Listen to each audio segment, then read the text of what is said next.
जय श्री कृष्ण दोस्तों। कर्म के हिसाब से अगला जन्म, जैसा कर्म वैसा जन्म। गरुड़ पुराण के अनुसार जीव का पुनर्जन्म होता है, यानी कि वह फिर से जन्म लेता है। गरुड़ पुराण के मुताबिक मृत्यु के बाद मनुष्य को कौन सा जन्म मिलेगा, यह उसके जन्म के पूर्व कर्मों पर निर्भर करता है।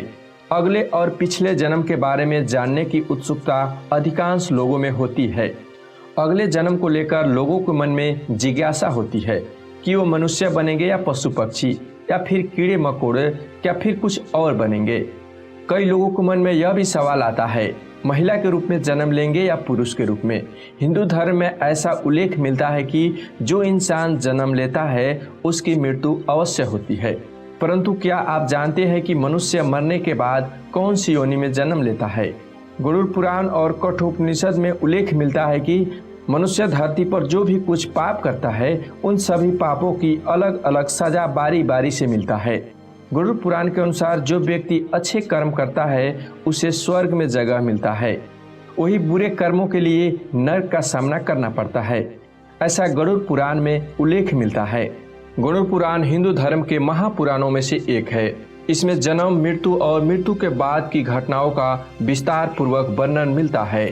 इस पुराण में ऐसी कई बातें बताई गई है जिन्हें अपनाने से व्यक्ति अपने जीवन की स्थिति सुधार सकती है। इन महापुराणों में गरुड़ पुराण का बहुत महत्व है, जो कि सनातन धर्म में किसी व्यक्ति की मृत्यु के बाद पढ़ा जाता है। गरुड़ पुराण में भगवान विष्णु और पक्षीराज गरुड़ जी के बीच वार्तालापों का बताया गया है। आपको इस वीडियो में जितना बात बताएंगे ये सभी गरुड़ पुराण में उल्लेख है, जो भगवान विष्णु जी गरुड़ जी को बताई है। तो चैनल पर नए हैं तो चैनल को सब्सक्राइब कर दीजिए और बेल आइकन प्रेस करके वीडियो को लाइक करना ना भूलिएगा। आइए जानते हैं। भगवान विष्णु जी ने पक्षीराज गरुड़ जी से कहा, हे गरुड़ जी, प्राणी अपने सत्कर्म एवं दुष्कर्म के फलों की विविधता का अनुभव करने के लिए इस संसार में जन्म लेता है। हे पक्षीराज, पूर्व जन्म में किए गए भांति भांति के भोगों को भोगता हुआ प्राणी यहाँ भ्रमण करता रहता है। देव, असुर और यक्ष आदि योनियां भी प्राणी के लिए सुखदायिनी है। मनुष्य, पशु पक्षी आदि योनियां अत्यंत दुखदायिनी है। मनुष्य गधे, कुत्ते, बिल्ली, सांप, बंदर, गिरगिट, बकरा, भेड़िया, गाय, कछुआ, कीड़े मकोड़े, कोई पशु पक्षी, पेड़ पौधे या स्त्री इत्यादि में हर पापी मनुष्य का जन्म होता है। क्या सच में पूर्व जन्म होता है? मित्रों, इस बात को एक उदाहरण से समझते हैं। बालक का जन्म होता है तो उसमें किसी प्रकार के दोष होता है। कई बालक जन्म लेते ही अमीर हो जाता है तो कोई गरीब। कोई बालक जन्म लेते ही उसका लालन पालन, खान पीन आदि में कुछ कमी नहीं रहता, वो जन्म लेते ही अमीर हो जाता है। लेकिन कई बालक जन्म से ही अत्यंत गरीब हो जाता है, वो दुखी गरीब घर में जन्म लेता है। कोई अमीर कोई गरीब कैसे हो जाता है? आखिर इसके पीछे का कारण क्या है? एक दिन के जन्मे हुए बच्चे किसी को क्या बिगाड़ देता है, क्या गलती कर देता है कि उसका सारा जीवन दुख में व्यतीत होता है? आखिर उसका क्या गलती होता है? ये सब पूर्व जन्मों का कर्मों का खेल होता है। जी हाँ मित्रों, पूर्व जन्म होता है क्योंकि कई बालक किन्नर पैदा हो जाता है या फिर ऐसे पैदा होते हैं जिनको कोई शरीर की दोष होता हो। ऐसा भी होता है कई बच्चों को जन्म से ही मल मूत्र का द्वार नहीं होता है। आखिर इन सब के पीछे का कारण कुछ तो होगा। विज्ञान अपना तर्क अलग ही देता है, पर हम शास्त्र के अनुसार बताएंगे। पिछले जन्म के कर्मों के आधार पर कष्ट भोगना तय होता है।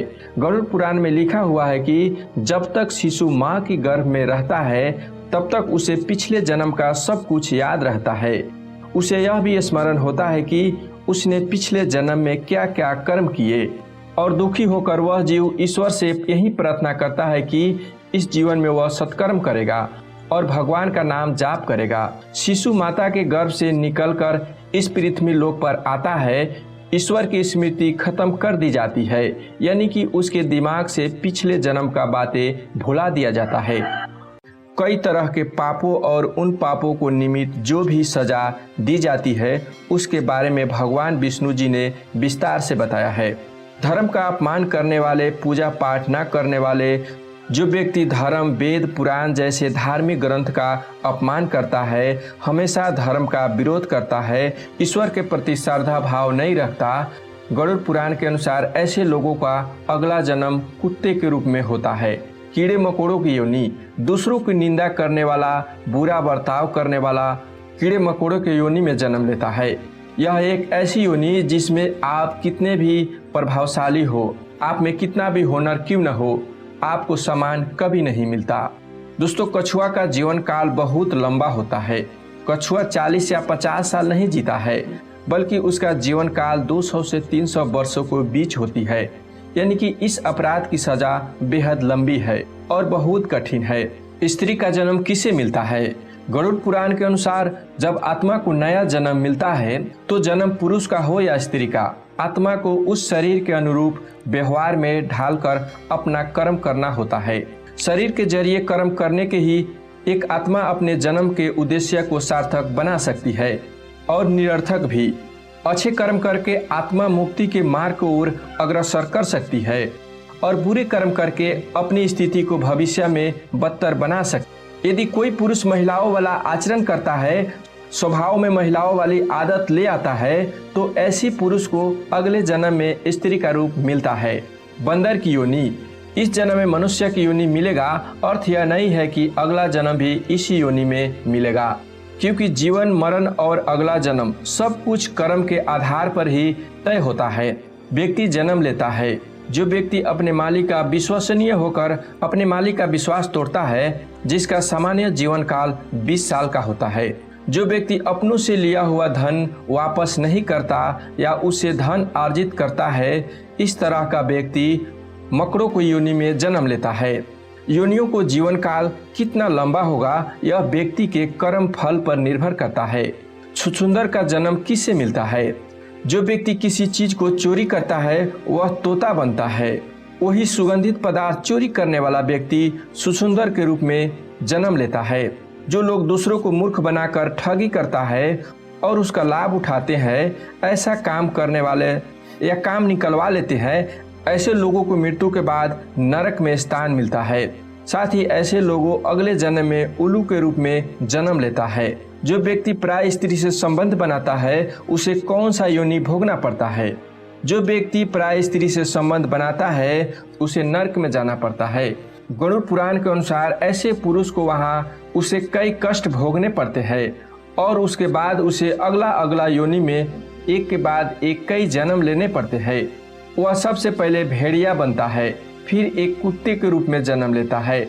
ऐसे ही शादीशुदा महिला जो किसी गैर मर्द के साथ संबंध बनाती है तो उसे नरक की यातना भोगनी पड़ती है और ऐसी महिला अगले जन्म में छिपकली या सांप या फिर चमगादड़ के रूप में जन्म लेती है। लेकिन जो व्यक्ति किसी स्त्री के साथ जबरदस्ती संबंध बनाता है उसे तो नरक भोगने और कई योनियों में जन्म लेने के बाद मनुष्य योनि में किन्नर के रूप में जन्म लेना पड़ता है। जो मनुष्य स्त्री की हत्या, गर्भपात या गाय की हत्या करता है वह अगले जन्म में मूर्ख और कुबरा बनकर जन्म लेता है। गरुड़ पुराण के मुताबिक जो व्यक्ति मृत्यु के समय भगवान का नाम लेता है तो भगवान उस व्यक्ति के लिए मुक्ति का मार्ग खोल देता है। यही कारण है कि शास्त्र में मरते समय राम का नाम लेना महत्वपूर्ण माना गया है।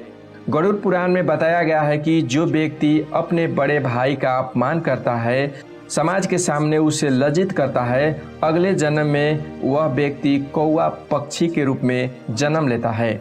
हमारे धर्म ग्रंथ में कर्म फल का सिद्धांत कहा गया है, यानी कि जैसी करनी वैसी भरनी।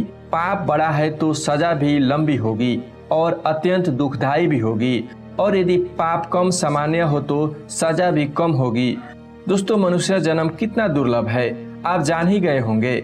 मनुष्य की योनि में जन्म लेना चाहते हैं या अन्य जीव में जीवन मृत्यु के इस कर्म चक्र से निकलना चाहते हैं तो इस जन्म में अच्छे कर्म और ईश्वर की भक्ति करें। दोस्तों, आज के लिए बस इतना ही। वीडियो अच्छा लगा होगा तो वीडियो को लाइक और चैनल को सब्सक्राइब नहीं किए हैं तो चैनल को सब्सक्राइब करें और बेल आइकन प्रेस कर दें ताकि ऐसी जानकारी आपको मिलती रहे। धन्यवाद।